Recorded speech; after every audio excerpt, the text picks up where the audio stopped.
चलिए देखिए dear student, आज हम लोग क्लास 12 हिंदी का चैप्टर नंबर दोस्तों 4 का, ठीक है ना डियर स्टूडेंट।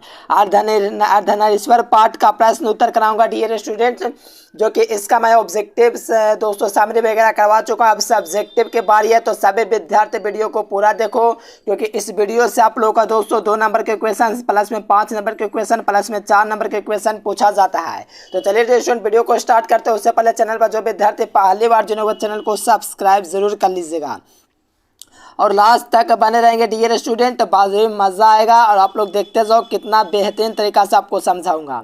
तो देखो अर्धनारीश्वर पाठ का प्रश्न उत्तर का पहला प्रश्न आप लोग देख पा रहे, कहा जा रहा है कि यदि संधि की वार्ता कुंती और गांधारी के बीच हुई होती, यानी कि दोस्तों कहा जा रहा है कि संधि की जो वार्ता थी कुंती और गांधारी के बीच होती तो दोस्तों बहुत संभव था कि जो महाभारत का युद्ध हुआ था वो ना होता, यानी कि दोस्तों होता ही नहीं। लेखक इस कथन से क्या आप सहमत है? अपना पक्ष रखें। तो देखिए मैं आप लोग को इस वीडियो के माध्यम से पूरा आप लोग को एकदम एनालिसिस करने में बिल्कुल समझ में आएगा। तो देखिए संधि की वार्ता, यानी कि दोस्तों संधि की जो वार्तालाप हुए कुंती और गांधारी के बीच होते तो युद्ध नहीं होता, क्योंकि दोस्तों जो इसका वार्तालाप जो हुआ था कृष्ण और कुरुयोधन और दुर्योधन में दोस्तों हुआ था। दोनों पुरुष, और आपको तो पता है कि महिलाएं की अपेक्षा पुरुष जो होता है दोस्तों ज़्यादा ही कर्कश कठोर होता है, इसीलिए वो लड़ने के लिए हर पश्चात खून बहाने के लिए तैयार होते हैं, ठीक है ना डियर स्टूडेंट।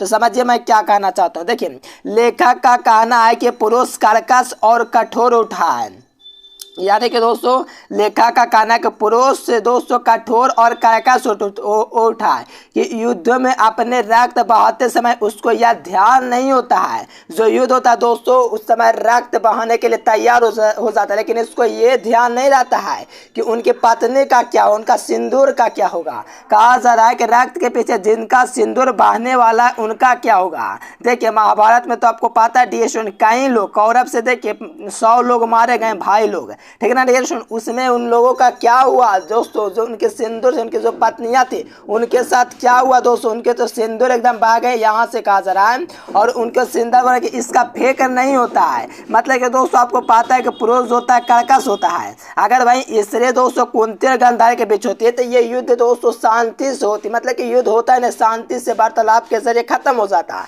लेकिन ये दोस्तों जो वार्ता हुई दुर्योधन और कृष्ण के बीच हुई, ये दोस्तों आपको पता है कि पुरुष क्या होते हैं, ठीक है डियर। यहाँ से शुरू में लिखा है कर्कश और कठोर होते हैं, ठीक है डियर, और नहीं जानते कि उनकी जगह पर उनकी राय क्या खुले होते हैं जहाँ सिंदूर पर आफत आने की आशंका होता है। यानी कि डियर तो आपको पता है कि ये जो महिलाएं होती हैं ये तो समझा सकती है, लेकिन उनको क्या पता डियर, उनके राय खुले हुए जहाँ सिंदूर का आफत आने की आशंका होता है, ठीक ना डियर। थोड़ा सा नीचे आएंगे तो कहा जा रहा है कि इस आधार पर लेखक के मन में भाव उत्पन्न होता है कि यदि कौरव के जो सभा में जो वार्तालाप हुआ दोस्तों, जो कौरव की सभा था उसमें जो वार्तालाप हुआ कृष्ण और दुर्योधन के बीच हुआ, अगर ये दोस्तों कुंती और गांधारी के बीच होती तो ये दोस्तों निश्चिंता का महाभारत का युद्ध ना होता, ठीक ना डियर स्टूडेंट। यही इस पंक्ति का दोस्तों मतलब था। चलिए यहाँ पर अब कहा जा रहा है कि अर्धनारीश्वर की कल्पना क्यों की गई है, आज इसकी क्या महत्व है। देखो अर्धनारीश्वर की कल्पना क्यों की गई है,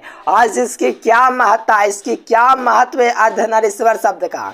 तो यहाँ से कहा जा रहा है कि अर्धनारीश्वर शंकर और पार्वती का कल्पित रूप है, यानी कि दोस्तों अर्धनारीश्वर शंकर और पार्वती का कल्पित रूप यानी कि कल्पना की दोस्तों रूप है, जिसका आधा अंश पुरुष का और आधा अंग स्त्री का होता है, जिसमें जो आधा अंग होता है दोस्तों पुरुष का और आधा अंग नारी का होता है। यह कल्पना शिव और पार्वती के बीच पूर्ण साक्षात दिखाने को निकाली गई है, यानी कि डियर स्टूडेंट आपको पता है कि ये जो कल्पना की गई है शिव और पार्वती के बीच पूर्ण में साक्षात दिखाने के लिए की गई है। अर्धनारीश्वर की कल्पना में नर की पूर्ण रूप से समान है, ठीक ना डियर। अर्धनारीश्वर की जो कल्पना है दोस्तों नर नारी में पूर्ण रूप से समान है, यानी कि अर्धनारीश्वर का मतलब है कि दोस्तों नार और नारी दोनों दोस्तों एक ही है, ठीक ना जी स्टूडेंट, पूर्ण रूप से समान है, दोनों पूरी तरह से समान है एवं उनमें एक गुण दूसरे का गुण दोष नहीं हो सकते हैं। इसका मतलब है दोस्तों अगर मान लीजिए पुरुष में इससे का गुण आ जाए या इससे में पुरुष का गुण आ जाए तो ये खराब बात नहीं है और अच्छी बात है, क्योंकि लेखक कह रहे हैं कि ये अच्छी बात है। नार नारियों का गुण आए तो उनकी मर्यादा ही नहीं होती है, उनके गुणों में वृद्धि होती है। यानी कि डियर कोई नार है और एक नारी है, अगर मान लीजिए नार का गुण नारी में और नारी का गुण नार में भी आ जाए तो इससे कोई दोस्तों हीन नहीं होती है, इससे गुणों में वृद्धि होती है। इसका मतलब ये नहीं हुआ कि दोस्तों ये मर्यादाहीन हो गई, इसका मतलब हुआ दोस्तों उसके गुणों में वृद्धि हुआ, ठीक ना डियर स्टूडेंट। चलिए ये भी आप लोग समझ गए, बेहतरीन तरीका से पूरा क्लियर करा दूंगा। और जो विद्यार्थी पीडीएफ कोर्स लेना चाहते हैं इस नंबर पर संपर्क कीजिए। चलिए 5-10 सेकंड आपसे समय लूंगा, 5-10 सेकंड में कम समय तैयारी कैसे कर सकते हैं, कम समय में बेहतर। चलिए देखिए, जो विद्यार्थी कम समय में 400 नंबर लाना चाहते हैं यहाँ से गूगल ओपन करके एजुकेशन लेक्चर सर्च कीजिए। सर्च करने के बाद ये वेबसाइट आएगा, इस वेबसाइट पर आप लोग को क्लिक करना है। क्लिक करने के बाद 12th ISC में चले जाना है। यहाँ से आप लोग हिंदी, अंग्रेजी, गणित, भौत की रसायन से जीव विज्ञान यहाँ से पूरी तैयारी कर सकते हो और कम समय। चलिए सही विद्यार्थी गूगल पर जाना, एजुकेशन लेक्चर सर्च करना, वहाँ से भी तैयारी कर सकते हो। चलिए कहा वीडियो देखने के बाद जाना, कहा रविंद्रनाथ और प्रेमचंद के चिंतन से रामधारी सिंह दिनकर क्यों असंतुष्ट थे। देखो आपको तो पता रविंद्रनाथ और प्रेमचंद दोस्तों नारिये के बारे में जो कहा है वो दोस्तों सब लोग असंतुष्ट होंगे। आप भी कहेंगे कि मैं भी असंतुष्ट हूँ, क्योंकि ऐसी बातें इन्होंने किया जिसको दोस्तों पढ़ना भी एकदम समझिए खराब लगता है, ठीक ना डियर। यहाँ पर देखिए कहा जा रहा है कि रविंद्रनाथ के अनुसार नारी के महत्व इसकी मोहक आकर्षण होने में है। देखिए क्या बोल रहे हैं, अब देखिए रविंद्रनाथ का कहना है, ये 5 नंबर में क्वेश्चन पूछा था, पहले ही जान लो। देखो रविंद्रनाथ के अनुसार नारी का महत्व उसकी मोहक और आकर्षक होने में। सोचो जो आकर्षक नहीं होगा वो नारी नहीं होगा, सोचिए रविंद्रनाथ का दोस्तों कहना है, ठीक ना जी। रविंद्रनाथ के अनुसार नारी का महत्व उसकी मोहक और आकर्षण में है, केवल पृथ्वी की शोभा है, केवल पृथ्वी की शोभा नहीं, हाँ एक पृथ्वी की शोभा है, केवल आलोक है, केवल प्रेम की प्रतिमा बनाने में है। कर्म कृत्य और शिक्षा दीक्षा लेकर के वह क्या करेगी। अब देखो ये दोस्तों रविंद्रनाथ कहते हैं कि ये कर्म कृत्य और शिक्षा दीक्षा लेकर के क्या करेगी। मान लीजिए अगर नारी की शिक्षित नहीं किया जाए दोस्तों तो समझ लीजिए दुनिया जो होगा ना डियर स्टूडेंट, कंधे से जो कंधे आकर के महिलाएं चल रही दोस्तों, वो अर्थव्यवस्था में जो अपने दोस्तों हाथ बढ़ा रही है वो शायद इसकी दोस्तों महक आपको नहीं देखने को मिलती। क्योंकि रविंद्रनाथ का कहना है, क्योंकि उनका कहना है कि लड़कियां जो थे दोस्तों, नारी जो थे उसको पढ़ने लिखने से क्या मतलब है, ये कहा जा रहा है नारी के। इसीलिए दोस्तों रामधारी सिंह दिनकर इससे असंतुष्ट है, यानी कि अनसेटिस्फाइड है। अब देखिए प्रेमचंद का क्या कहना है, अब देखिए प्रेमचंद के बारे में भी सुन लीजिए। प्रेमचंद के अनुसार पुरुष जब नारी का गुण लेता तो देवता बन जाता। अब देखो ये कह रहे हैं कि पुरुष का नारी जब नारी यानी कि लड़का जब लड़की का गुण लेगा तो वो देवता बन जाएगा, लेकिन लड़की जब लड़का का गुण लेगा तो वो दोस्तों राक्षसी बन जाएगी। ये कौन कह रहे हैं, प्रेमचंद जी। इसीलिए दोस्तों रामधारी सिंह दिनकर ये दोनों से असंतुष्ट है। देखो पूरा समझो कहा है, प्रेमचंद के अनुसार जब पुरुष नारी का गुण सीखते तो देवता बन जाता है, किंतु जब नारी का गुण सीखती है तो वो राक्षस हो जाता है। ये कौन कर रहे हैं, तो प्रेमचंद। इस पर रामधारी सिंह दिनकर इन लोगों के विचार से असंतुष्ट है, अनसेटिस्फाइड है, क्योंकि इनका विचार है कि शादियों की आदत और परंपरा से उनका अंतर्मय नहीं कहता कि नारी के महत्व और पुरुष का रक्षाकार हो, ठीक ना ये स्टूडेंट। यानी कि दोस्तों यहाँ पर आप लोग देखें कि ये रविंद्रनाथ और प्रेमचंद थे, ये दोस्तों नारियों के बारे में कुछ भी कह रहे हैं, ठीक ना ये स्टूडेंट। लेकिन रामधारी सिंह दिनकर ऐसा कहते हैं कि नारी और नारी सब दोनों एक ही हैं, ठीक ना ये स्टूडेंट, ऐसा कुछ नहीं है, ठीक ना। यहाँ से देखिए काफ़ी ईजी लैंग्वेज था ये स्टूडेंट, 5 नंबर में पूछा जाता है। अब देखिए प्रवृत्ति और निर्वृत्ति मार्ग क्या है, तो यहाँ से समझिए गृहस्थ जीवन को स्वीकार करने वाला मार्ग को दोस्तों प्रवृत्ति मार्ग कहते हैं। देखो गृहस्थ जीवन यानी कि जो शादी वगैरह होता है, मंडप वगैरह तैयार होता है, शादी हो जाता है किसी का, ठीक ना, तो वो दोस्तों क्या होता है, प्रवृत्ति मार्ग कहलाता है। तथा गृहस्थ जीवन को अस्वीकार करना निर्वृत्ति मार्ग कहलाता है। जो गृहस्थ जीवन में दोस्तों प्रवेश नहीं करना चाहता, जो अस्वीकार करता है वो निर्वृत्ति मार्ग है, लेकिन जो चाहता है कि गृहस्थ जीवन में प्रवेश करे वो प्रवृत्ति मार्ग कहलाता है। चलिए दोनों ही अपने आप में काफ़ी ईजी है। अब देखिए बुद्ध ने आनंद से क्या कहा, तो देखिए बुद्ध ने आनंद से कहा कि जो मैंने सहर्ष वर्षों तक चलने वाला जो निकाला था दोस्तों, वो नारियों को बेक्षणी होने का अधिकार दे दिया। यानी कि दोस्तों जो आनंद है दोस्तों, मैंने जो धर्म चला था वो 5 सहर्षों वर्ष तक चलने वाला था, किंतु अब 500 वर्षों तक ये चलेगा क्योंकि मैंने नारियों को बेक्षणी होने का अधिकार दे दिया है और नारी की पराधीनता यहाँ से आरंभ हो गई है। ठीक ना डियर स्टूडेंट्स, यानी कि आनंद का कहना है दोस्तों कि मैंने जो धर्म चला था वो 5 सहर्षों वर्ष तक चलने वाला था, लेकिन वह 500 वर्ष अब चलेगा, मात्र 500 वर्ष बस, और यहाँ पर नारियों के बेक्षणी होने का अधिकार दे दिया बुद्ध ने। ठीक ना डियर स्टूडेंट, चलिए अब देखिए नारी की जो पराधीनता थी दोस्तों वो कब से आरंभ हो गई, कब पूछा गया, 21, 18, 17, 13, 22, 19। ठीक है ना डियर स्टूडेंट।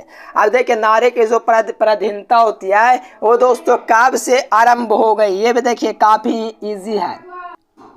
चलिए कहा जा रहा है दोस्तों कि कृषि का विकास सभ्यता का पहला सोपान था। यानी कि डियर स्टूडेंट कि कृषि का जो विकास था दोस्तों सभ्यता का पहला सोपान था। यानी कि कृषि का विकास उस समय समझे मील का पत्थर था, समझे बहुत ही बड़ी उपलब्धि थी, क्योंकि उस समय सभी लोग जानवर दोस्तों कच्चे सवा जाते थे, लेकिन कृषि आए तो आप लोग जानते हो कृषि के कारण आप लोग दोस्तों अनाज वगैरह आप खाते हो। चलिए कहा जाए किंतु इस पहले ही सिरे पर सभ्यता को मनुष्य की भारी कीमत चुकाई। यानी कि दोस्तों पहले दोस्तों से थी जिस पर मनुष्य ने भारी कीमत चुकाई, अर्थात मानव जाति ने कृषि का आविष्कार किया, तब से नारी की पराधीनता आरंभ हो गई। यानी कि डियर स्टूडेंट आपको पता चला कि कृषि की सभ्यता का दोस्तों जो विकास हुए पहले सिरे पर सभ्यता के दोस्तों भारी कीमत चुकाने पर यहाँ से नारी की पराधीनता आरंभ हो गई, क्योंकि मानव जाति ने कृषि दोस्तों सीख लिया, तो यहाँ से नारी की पराधीनता क्या हो गई, आरंभ हो गई। कृषि के आविष्कार के चलते दोस्तों नारी घर में और पुरुष बाहर के जीवन को दोस्तों व्यतीत करने लगा। यानी कि दोस्तों महिला जो कि घर में खाना वगैरह बनाएगी और पुरुष जो का बाहर से कमा के ला के देगा, यही दोस्तों यहाँ पर से जिंदगी 2 टुकड़ों में बट गई। ठीक ना डियर स्टूडेंट, यहाँ से छोटे जिंदगी बड़े जिंदगी के अधिक अधिक होते चले नारी के पराधीनता, यही इतिहास है। यानी कि डियर स्टूडेंट काफी इजी लैंग्वेज, आप लोग थोड़ा सोचो कितना इजी है। यानी कि मानव सभ्यता ने जब कृषि का आविष्कार सीख लिया तो महिलाओं की दोस्तों जो पराधीनता थी वो आरंभ हो गई। मरे उस दिन से दोस्तों नारी घर में और पुरुष बाहर रहने लगा। इसका मतलब हुआ नारी घर की काम करेगी, पुरुष बाहर की काम करेगा, जैसे पैसा वगैरह कमा करके खाद अनाज वगैरह लाएगा तो घर चलेगा, और क्या, इतना इजी है। सही भी ध्यान से समझिए। अब देखो व्याख्या करो, 4 नंबर में ये सब पूछा जाता है तो इसको भी पूरा कीजिए, व्याख्या करें। देखो अब यहाँ पर व्याख्या में क्या है, तो कहा जरा प्रत्येक पत्नी अपने पति को बहुत कुछ उसी दृष्टि से देखती है जिससे दृष्टि से लता अपने वृक्ष को देखती है। देखिए अब यहाँ पर कहा जरा जो प्रत्येक पत्नी होती है दोस्तों अपने पति को उस रूप से देखती है जिस रूप से दोस्तों जो वह वृक्ष जो होता है दोस्तों वृक्ष से वो अपनी लता को देखती है। यानी कि पत्नी अपने पति को जिस रूप से देखता है उसी प्रकार से लता अपने वृक्ष को देखती है। ठीक ना डियर स्टूडेंट, अब इसका मतलब समझाइए क्या है। तो देखो पहले तो आप लोग को ये लिखना है कि ये जो पंक्ति दिया गया है, सबसे पहले आपको एग्जाम में यही करना है, जो पंक्ति दिया गया वो कौन सा चैप्टर से लिया गया और उसके लेखक कौन है, ये आपको लिखना जरूरी है। तो उत्तर में लिखेंगे प्रस्तुत संदर्भ दोस्तों, हम या तो लिख सकते हो प्रस्तुत पंक्तियां दिंगत भाग 2 का है। ठीक है ना, दिंगत भाग क्या है, 2 का है। या गद्य खंड में दोस्तों संकलित अर्धनारीश्वर पाठ से लिया गया। इससे लेखक का नाम धारे सिंह दिनकर दोस्तों क्या कहना चाहते, तो यहाँ से देखिए विद्वान लेखक ने बताया कि ठीक है ना, बताना चाहा कि यानी कि विद्वान लेखक दिनकर ने बताना चाहा कि नारी किस प्रकार का पराधीन होकर के घर के भीतर कैद हो गई है। ठीक उसी प्रकार से दोस्तों, ठीक उसी प्रकार की जिस प्रकार के वृक्ष है लिप्ट लता से वृक्ष पर आश्रित रहती है। यानी कि यहाँ से आप लोग समझोगे तो लेखक का कहना है दोस्तों, यहाँ पर क्या कहना है कि दोस्तों घर के भीतर जिस प्रकार से कैद हो गई है महिलाएं, ठीक उसी प्रकार की जिस प्रकार से किसी वृक्ष से लिप्ट लता वृक्ष पर आश्रित होती है। जैसा कि आपको पता है कि दोस्तों वृक्ष पर लता दोस्तों आश्रित होती है, उसी वृक्ष से दोस्तों भोजन ग्रहण करती है। क्या कहते हैं, उसी वृक्ष से भोजन ग्रहण करती है। और दोस्तों पुरुष भी उसी प्रकार का है दोस्तों, जैसे कि आपको पता है कि नारी घर में रहती है तो पुरुष बाहर रहती है तो उसी रूप से देखती है, जैसे कि दोस्तों यहाँ लता देख रहे हैं। ठीक है, यानी कि वृक्ष अपने भोजन ग्रहण करते हैं किससे, लता वगैरह से, इस्तेमाल से। ठीक ना डियर स्टूडेंट। नारी भी लता के भांति आर्थिक रूप से नर पर आश्रित होता है। अब देखो यहाँ से आपको पता चला कि वृक्ष दोस्तों अपना भोजन ग्रहण करती है कहाँ से, तो लता से। ठीक ना डियर स्टूडेंट। उसी प्रकार नारी भी लता के भांति आर्थिक रूप से नर पर आश्रित होता है, क्योंकि बाहर वो जाएगा तो कमा के लाएगा, खाए पिए लाएगा डियर स्टूडेंट लता। यदि नारी रूप है तो वृक्ष नर का रूप। ठीक ना डियर स्टूडेंट। यहाँ पर देखिए नारी रूप है तो दोस्तों नारी उसका नर रूप है। अब यहाँ पर देखिएगा तो कहा जाए वह वृक्ष पर आश्रित है। कौन है दोस्तों, वह वृक्ष पर आश्रित है लता। ठीक है दोस्तों। अब दोस्तों महिलाएं क्या अपने पति पर आश्रित है, अपना भोजन के लिए आश्रित है। उसकी यह निर्भर यानी कि दोस्तों निर्भर माने कि जिस पर निर्भर है। आर्थिक निर्भरता ही कही जा सकती है। देखो जो पुरुष या स्त्री के प्रति दोस्तों निर्भर है तो दोस्तों क्या कहा जा सकता है, आर्थिक निर्भरता, यानी कि उसकी आर्थिक उसी पर निर्भर चले, उसी के वजह से आर्थिक चल रहा है दोस्तों, जैसे पति के प्रति। इस दृष्टिकोण से नर पत्नी को फूल सा आनंदमय भर समझाता है। ठीक ना डियर स्टूडेंट। इस दृष्टिकोण से नर जो पत्नी को दोस्तों फूल सा आनंदमय भार समझता है और पत्नी अपने पति के ऊपर आश्रित ठीक वृक्ष में लिपटी हुई लता की तरह है। यानी कि दोस्तों पत्नी अपने पति के ऊपर आश्रित है, ठीक वृक्ष में जो लिपटी हुई लता होती है, जैसे लता को नहीं देखते कि अपने वृक्ष पर दोस्तों अटकी हुई रहती है, उसी प्रकार पत्नी अपने पति पर आश्रित हुई रहती है। ठीक ना डियर स्टूडेंट। यही कहने का मतलब है। अब देखिए जिस पुरुष में नारित्व नहीं है वो अपूर्ण है। जिस पुरुष में नारित्व नहीं है वो अपूर्ण है, इसकी व्याख्या करें। तो प्रस्तुत वाक्य रामधारी सिंह दिनकर रचित अर्धनारीश्वर से लिया गया है। इस पंक्ति के दोस्तों नारित्व का महत्व पर प्रकाश डाला है। इस पंक्ति के माध्यम से दोस्तों लेखक ने दोस्तों नारी के महत्व की दोस्तों गणना की है। दिनकर जी का कहना है कि जिस पुरुष में नारित्व नहीं है वो अपूर्ण है। जिस पुरुष में नारित्व नहीं है वो अपूर्ण है। अतः प्रत्येक नर को एक हद तक नारी को बनना आवश्यक है। यानी कि प्रत्येक नर को एक हद तक नारी बनना आवश्यक है, यानी कि नारी के गुण उनमें लाना जरूरी है। क्योंकि दोस्तों जिस पुरुष में नारित्व यानी कि नारी का गुण नहीं होगा दोस्तों अपूर्ण होगा।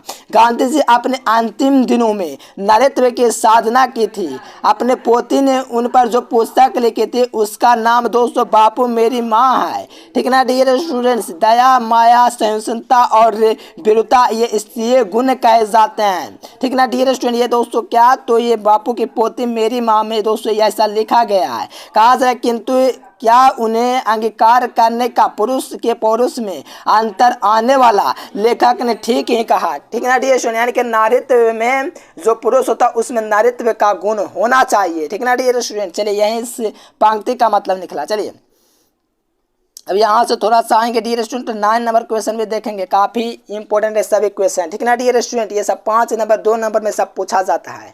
देखिए जिसे पुरुष अपना कर्म क्षेत्र मानता है वह नारी भी कर्म क्षेत्र मानता है। कैसे, कहा जा रहा है जिस भी पुरुष अपना कर्म क्षेत्र मानता है नारी भी अपना कर्म क्षेत्र मानता है। कैसे, देखो यहाँ पर कहा जा रहा है कि लेखक रामधारी सिंह दिनकर के अनुसार नारी दोनों दोस्तों क्या है, जीवनो उद्देश्य यानी कि जीवन का उद्देश्य है। अतः नारी केवल नर को रिझाने अथवा उसे प्रेरणा देने को नहीं बनी है। एक जीवन यज्ञ में नारी अपने दोस्तों अपने हिस्सा सीमित नहीं है, बाहर भी है। इस प्रकार कहा, देखिए यहाँ से लिखिए, इस प्रकार दोनों क्षेत्रों के समान है। यानी कि दोनों अपने अपने कार्य क्षेत्र में दोस्तों समान। जिस प्रकार पुरुष अपने उद्देश्य की सिद्धि के लिए मनमाने के विस्तार क्षेत्र में अतिरिक्त कर लेता है वह नारी भी दोस्तों होना चाहिए। यानी कि वह अधिकार नारियों में भी होना चाहिए। जिस प्रकार से पुरुष अपने उद्देश्य की सिद्धि के लिए मनमाने विस्तार क्षेत्र दोस्तों अधिकृत कर लेता है, उसी प्रकार नारियों में भी ऐसा अधिकार होना चाहिए और देना भी चाहिए। कहा जा रहा है कि जीवन की प्रत्येक बड़ी घटना पुरुष प्रवृत्ति से नियंत्रित होती है और संचालित होती है। जो दोस्तों जीवन में चल रहा है वो दोस्तों पुरुष पर नियंत्रित और उसके दोस्तों बलबूते संचालित है। इसीलिए इसमें कर्कशता अधिक होती है। यानी कि आपको पता है कि पुरुष कर्कशता होता है दोस्तों, कठोर होता है, और इसमें नारी का अवसर दिया जाता है तो निश्चित रूप से कर्कशता स्थान पर इसलिए गुण कोमलता समावेश होता है। यानी कि दोस्तों अगर इसीलिए तो कहा गया है कि पुरुष में नारीत्व गुण होना चाहिए, अगर नहीं होगा तो कर्कशता और कठोरता ही है। अगर दोस्तों नारी ये गुण पाया जाएगा पुरुष में तो वहां पर इसलिए गुण की कोमलता समावेश होगा, यानी कि उसमें समाया हुआ रहेगा नारीय गुण। इसीलिए दोस्तों अगर ऐसा होता, मान लीजिए अगर नारीत्व गुण होता पुरुष में तो क्या होता, ये महाभारत का युद्ध नहीं होता, क्योंकि वहां पर कर्कश व्यक्ति नहीं होता, वहां पर क्या होता, कोमलता और स्त्रीय गुण और समावेश की प्रस्तुति होती, जिस कारण महाभारत भी नहीं होता। इसीलिए दोस्तों लेखक का साफ कहना है कि पुरुष में नारीत्व का भी गुण होना चाहिए, अतः दोनों कर्म क्षेत्र दोस्तों समान है। चलिए अब 10 नंबर देखिए, 5 नंबर का क्वेश्चन है। देखिए रविंद्रनाथ और प्रेमचंद्र के चिंतन से दिनकर जी क्यों असंतुष्ट है, ये तो लगता करवाई थी, ठीक ना, ये सुन नहीं करवाए हैं, हाँ ये करवा दिए दोस्तों 5 में। चलिए एक बार और पढ़ लेते हैं। रविंद्रनाथ के इतना चिंता नारियों के प्रति भिन्न रहा है। कवियों का दोस्तों रोमांटिक चिंतकों और नारियों का रूप प्रकट उसका दोस्तों अर्धनारीश्वरी रूप नहीं है। यहाँ से देखिए प्रेमचंद ने कहा है कि पुरुष जब नारी का गुण लेता है तो दोस्तों देवता बन जाता है, किंतु नारी का जब गुण लेता है तो वह राक्षसी बन जाता है। यह भी करवाएं 5 नंबर वाला, ठीक ना। इस प्रकार जयप्रकाश जी का कहना है कि झड़ा के विषय में यह कहना है कि देखिए करवा दें 5 नंबर क्वेश्चन। अभी थोड़ा देर पहले 5 नंबर में करवाते, ठीक ना। ये क्वेश्चन था, कहाँ गया ये क्वेश्चन था, ठीक ना डियर स्टूडेंट। चलिए वीडियो पसंद है वीडियो को लाइक करना, चैनल को सब्सक्राइब करके ऑन नोटिफिकेशन सेलेक्ट कर लीजिए और दोस्तों के पास शेयर जरूर कीजिए डियर स्टूडेंट, क्योंकि यहाँ से देखो आप लोग को पता है तो कितना नंबर का पूछा जाएगा। देखो यहाँ से 1 नंबर का ऑब्जेक्टिव बनता है, 2 नंबर का सब्जेक्टिव बनता है, 4 नंबर का दोस्तों व्याख्या करे बनता है, 5 नंबर का दोस्तों लॉन्ग क्वेश्चन बनता है। सोच लो 1 number plus 2 number plus 4 number plus 5 number जोड़ लो, 5 और 9, 9 3 12 नंबर का इस दोस्तों चैप्टर से ऑब्जेक्टिव तो कम से कम 2 पूछा था है। समझिए 13 नंबर तक क्वेश्चन इस चैप्टर से पूछे जा सकते हैं, 13 से ज़्यादा नहीं पूछ सकता है और दोस्तों 5 से ज़्यादा नहीं पूछ सकता है, 13 से ज़्यादा और 5 से कम नहीं पूछ सकता है। समझो 5 से 13 नंबर के बीच में आपका नंबर दोस्तों हिंदी में क्लियर हो गया। वीडियो पसंद है तो वीडियो को लाइक करना, चैनल को सब्सक्राइब करना, पीडीएफ के लिए इस नंबर पर कांटेक्ट करना है। चलिए डियर स्टूडेंट फिर मिलेंगे नेक्स्ट वीडियो में, तब तक के लिए bye bye, thanks for watching this video, जय हिंद वंदे। देखिए जो विद्यार्थी कम समय 400 नंबर लाना चाहते हैं यहाँ से गूगल ओपन करके एजुकेशन लेक्चर सर्च कीजिए। सर्च करने के बाद ये वेबसाइट आएगा, इस वेबसाइट पर आप लोग को क्लिक करना है। क्लिक करने के बाद 12th ISC में चले आना है। यहाँ से आप लोग हिंदी, अंग्रेजी, गणित, भौतिकी, रसायन से जीव विज्ञान यहाँ से पूरी तैयारी कर सकते हैं और कम समय